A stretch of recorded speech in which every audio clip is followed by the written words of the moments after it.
Well, welcome to the Top Gun Show, where I try to bring you the movers and shakers in the business environment. Today, I'm excited to welcome Whitney Johnson, the CEO of Disruption Advisors, a tech-enabled talent development company, and an Inc. 5000 2020 honoree, one of the fastest-growing private companies in America. Named by Thinkers 50 as one of the 10 leading business thinkers in the world in 2021, she advises executives across the globe on smart growth leadership, growing your people to grow your company. A Wall Street Journal, USA Today, and Amazon best-selling author, Whitney is a world-class keynote speaker and a popular lecturer for Harvard Business Publishing's Corporate Learning. She has over 1.8 million followers on LinkedIn, where she was selected as the top voice in 2020.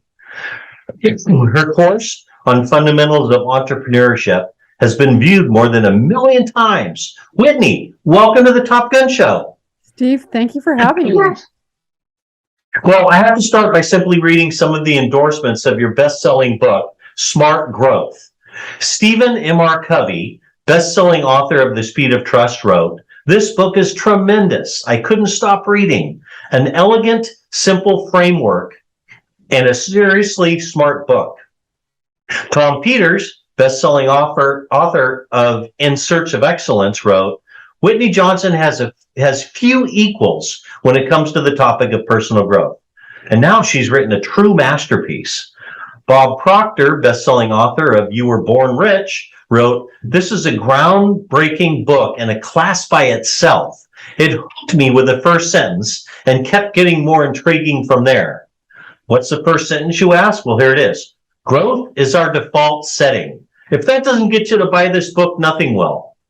Justin Osofsky, COO of Instagram, wrote, "I always learn from Whitney Johnson. Smart Growth examines the often overlooked intersection between the growth of individuals and the growth of organizations." Finally, I quote a passage from Whitney herself. "When you finish reading this book, you will have a clear mental map of how human growth is accomplished. This will increase your capacity to grow yourself and others." Well, Whitney, I'm thrilled to have you on the show today because I think growth is both inevitable and scary at the same time. Some people don't like it when their cheese is moved. Some people run away, and some people run into the challenge. So let's start with your best-selling book, Smart Growth: How to Grow Your People to Grow Your Company, which was named one of the 10 best new management books for 2020 by Thinkers 50. What prompted you to write this book? Well, as you said, we all want to grow. And even if we're afraid to grow, we still want it. As I mentioned, the opening line, and I'm so glad that you quoted this, is that growth is our default setting. But if we're afraid of it, if we don't know how to do it, it's even more daunting. It's even more challenging. And so I wanted to write a book that would give people this very simple way to think about growth. And especially coming out of the pandemic, where people have been through this severe trauma. And after severe trauma, there's often tremendous growth. They call it post-traumatic growth. And I wanted to give people this way to think about it, to give them a roadmap of what growth looks like. So that's the purpose of this book. That's great. That's great. Well, tell me more about the S-curve. So talk about briefly, what is it and what does it mean to help us understand how individuals change and grow? The S-curve was originally popularized by Everett Rogers, a sociologist, back in the 1960s, and he used it to help him figure out how quickly groups change over time. We were using it at the Disruptive Innovation Fund that I co-founded with Clayton Christensen to help us figure out how quickly innovations would be adopted. But as we were investing, I had this insight, this aha, that it could also help us understand how individuals change, how we learn, and how we grow. And so every time you start something new, you're on a brand new S. And there are 3 stages of that. There's the launch point where growth feels slow, so that sort of level part at the bottom.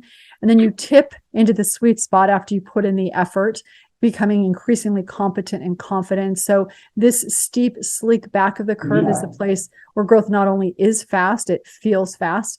And then you reach that upper plateau, the upper part of that curve, where you are no longer learning, You're very good at what you're doing, but because you're no longer learning, growth is in fact slow. So you now have this simple visual model of what growth looks like. Slow, fast, slow is how you grow, and it traces the emotional arc of growth. And what's beautiful about it is it allows it's a fractal, because you can think of your life as an S curve, you can think of your career as an S curve, you can think of your day as an S curve. But in its essence, it gives you this simple way to think about the emotional experience of growth.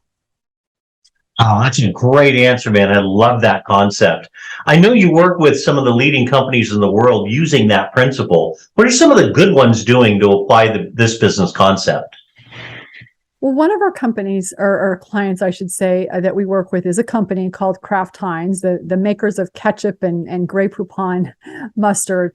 And one of the ways that they used it is one of their professionals, Yang Shu, she was very much at the top of her S curve in treasury, expert at what she was doing, and was ready to continue to grow. And yet the company needed her to continue to be in treasury. And so they said, here's what we're going to do, Yang. We need you to stay at the top of this particular curve, and we're going to give you more support, but we're going to introduce a new S curve into your portfolio. It's going to be a more internal facing role, an operations type role. We're going to move you from Chicago to Amsterdam, which would allow her to continue to grow and develop, because she now had a portfolio where she not only was in mastery, but also at the launch point. And as she moved up that S curve, then that opened up more opportunities. And today she's the head of global M&A at Kraft Heinz. And so it allows you to have this conversation around talent development and also optimize your team and your company for growth. Wow, that's great. So we're on several S curves, personally, professionally, all at once, aren't we? Absolutely. Yeah. You can really think of your career and your life as a portfolio of S curves. You probably want to have no more than 3 or 4, and then optimize it where most of them you're in the sweet spot, but you definitely want the launch point because that keeps you fresh. And you do want a little bit of mastery because that anchors you, and those are things that you can just do reflexively well at this point.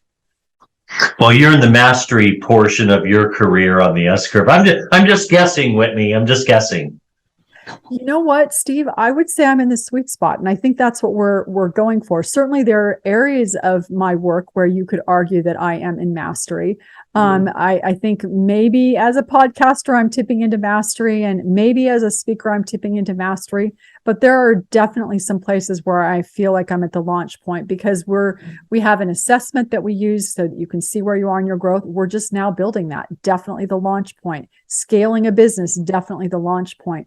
But when you put all of these together in that portfolio that I just described, that allows, on balance, to feel like I'm very much in the sweet spot. It's very fun.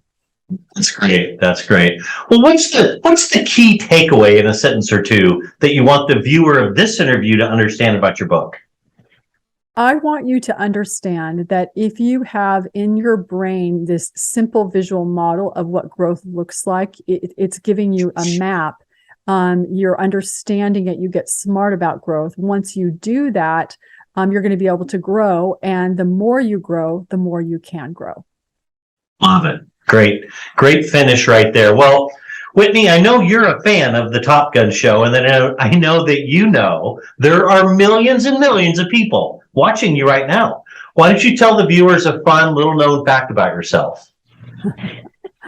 A little known fact about myself is that during the pandemic, my daughter persuaded us to watch Korean dramas.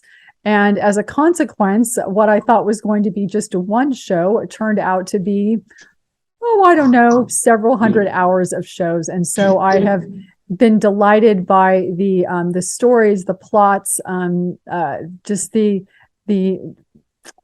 charming nature of Korean dramas. And that, I would say, I don't know that it's little known, and maybe it's not even fun, but it's certainly fun for me. That's great. I love it. That's wonderful. Well, Whitney, thanks for taking time out of your very busy schedule to be on the Top Gun show today. I really appreciate it. Steve, thank you for having me. Thanks for watching, everybody.